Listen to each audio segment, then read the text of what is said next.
supporting, the opposition. Sure, yeah. And he said, Bill, you're going to be with us, right, for this guy? And you said, it's the only chance I'm going to get to vote for James Michael Curley, so that's it. I'm going to do it. It was in 1955, just 4 years later, and I just come out of the Army, and Moakley said, would you give a vote for John Powers, who was a very good candidate from South Boston? But I said, no, it's the only time I'll ever see Curley's name on the ballot, so I think I'll vote for him. Right, out of respect. And Moakley used to get a kick out of my, being taken by that sort of thing. I lived at, on Logan Way in the Old Harbor Housing Project. I lived at number 41, and the Moakleys lived at number 51, very close. And they were friends. His younger brothers, Bob and Tom, were my friends, and Joe was older. But Joe actually got into the service by making his age a little higher, and we were very, very good friends. Yeah, and you also, we talked earlier about his spirit, his campaigning spirit, and you also mentioned John F. Kennedy. Now, Kennedy's grandfather was Honey Fitz, who apparently, when I read your book, was a big rival of Curley at some point. In fact, Curley refused to even speak at some of the events that Honey Fitz was at. That's right. Where did that rivalry start? And those are two very powerful names. Well, they came along. Fitzgerald, he lived in the North End, and Curley was out in the Roxbury area. Really a tidal basin. It was a tough area, a tough place. It's where the Boston City Hospital is right now. And Fitzgerald had some money. He was in the insurance business, and he lived right behind St. Stephen's Church in the North End on Garden Court Street. And he served as mayor, Fitzgerald did. And then he decided not to seek re-election, and Curley defeated a fellow named Kenny in that fight. I think it's in 1914. But they were true rivals. There was a time at the temple, whatever, the foot of the Tremont Temple at Tremont Street and Park. Curley said, "I will not be in the same room as." And I have to laugh at it because Curley himself had been in jail only a decade before, but nevertheless, he was really, I think, posturing at the moment. And he and Fitzgerald were rivals. And in the 30s, by the way, Fitzgerald did support Curley when Curley ran for governor. And but it was an on and off rivalry. But I think it also accounted for the fact that then in the 40s, when people were, the congressional delegation was signing a pardon petition for Curley, and Jack Kennedy refused to sign it. He was the only one. And I always thought that it was because of the old rivalry with his grandfather. Taking care of his grandfather, right. Yeah, you do mention that in the book. Did I say that? I hope. Yeah, you do have that in the book. And also, when you talk about Fitzgerald and their rivalry, there must have been some common respect among the two because they were fiercely, competitive in that sense as well. Yeah, as they move forward. Within that time period, when he did serve as governor, you say, Fitzgerald supported him as governor. He was only governor for one term. Is that correct? Yeah. And statewide now, he had to build up an alliance. And was he? Well, he ran, and it was in 1934. Yeah. He ran against a predecessor of mine as president of the state senate, and his name was Gaspar Griswold Bacon. And Curley loved that name. Yeah. And I was looking at Gaspar Griswold's portrait just the other night. It was near my own in the Senate reading room. And he seemed like a very competitive fellow, Bacon. He wanted very much to have a fight with Curley, but he didn't want to, of course, fight him in Boston where Curley was strong, but rather statewide. He was sure he could defeat Curley. And so he went eagerly into the battle for the office of governor with Curley. And but Curley had great fun with the name. My opponent, Gaspar Griswold Bacon. He had this habit of doing it. And he even had a look-alike for poor Gaspar Griswold Bacon, who was around in a big chauffeur-driven car and telling workmen not to be leaning on their shovels and get to work, which made poor Gaspar unpopular.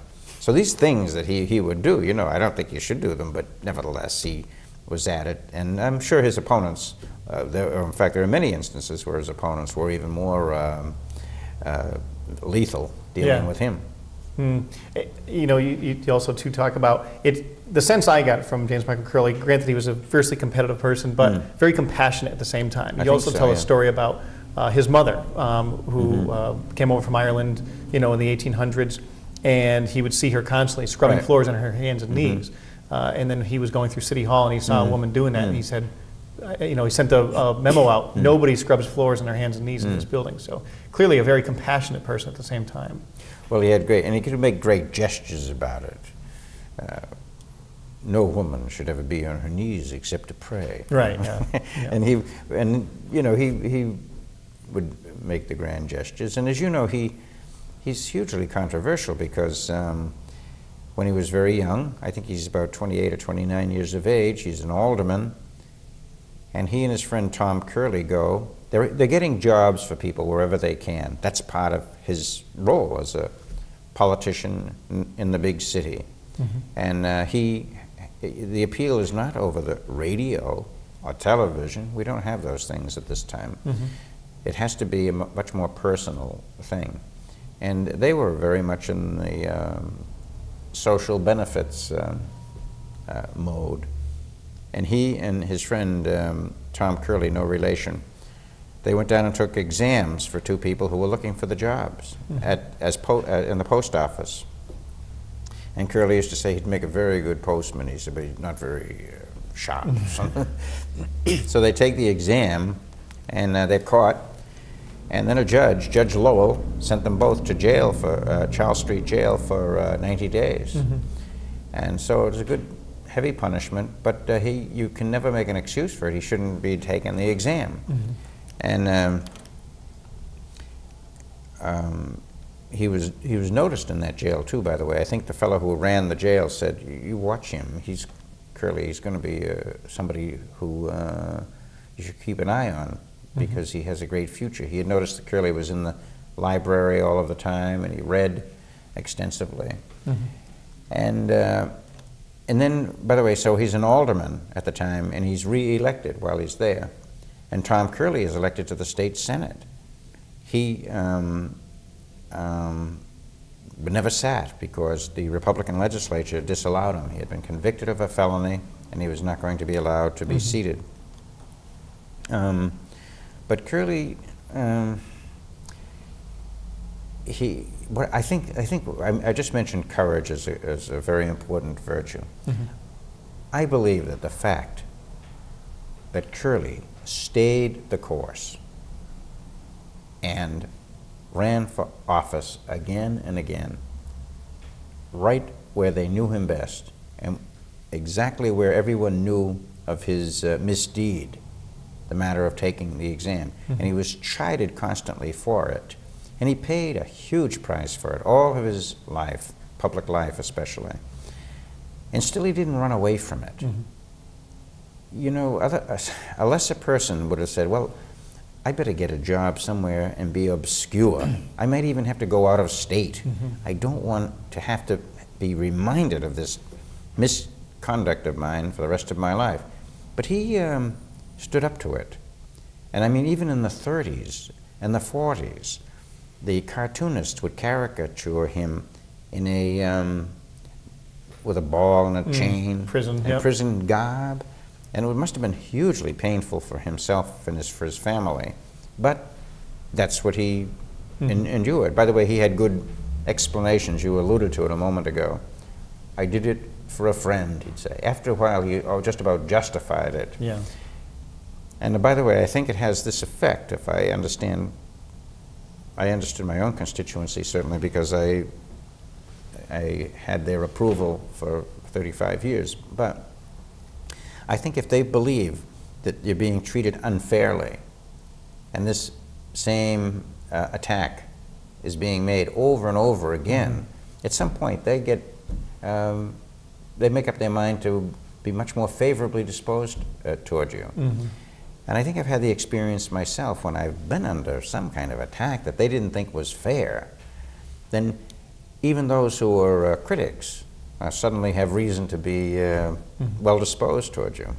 So Curly, I think, in an ironic fashion, began to benefit from it. They thought the attacks were unfair, these people, and they would give him a vote. He would always do very well at the polls. And I still remember as a young person, and you've asked the question why I would like him, I can still remember the newspaper saying that, warning people in the city, in West Roxbury, and in the Back Bay, and on Beacon Hill and in Brighton, be sure to vote. The weather report is very bad for next Tuesday, Election Day. And if you don't vote, the people in South Boston will be voting. Charlestown, the North End, right. East Boston, they were heavy Curly wards and precincts. They'll be voting, and they use this verb, I still remember, they'll be trooping to the polls. And that's what they would be doing. Right. And that's what and so the paper was warning us of this great danger.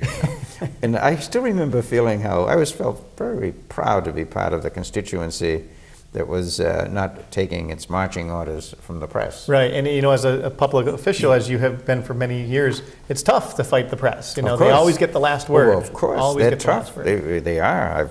Right. I've had some experience. Yes, yes. And we're going to focus on Curly today, though. Not sure, not absolutely. Bulger. Forget me. We'll have you back another time. Absolutely. We'll review your history.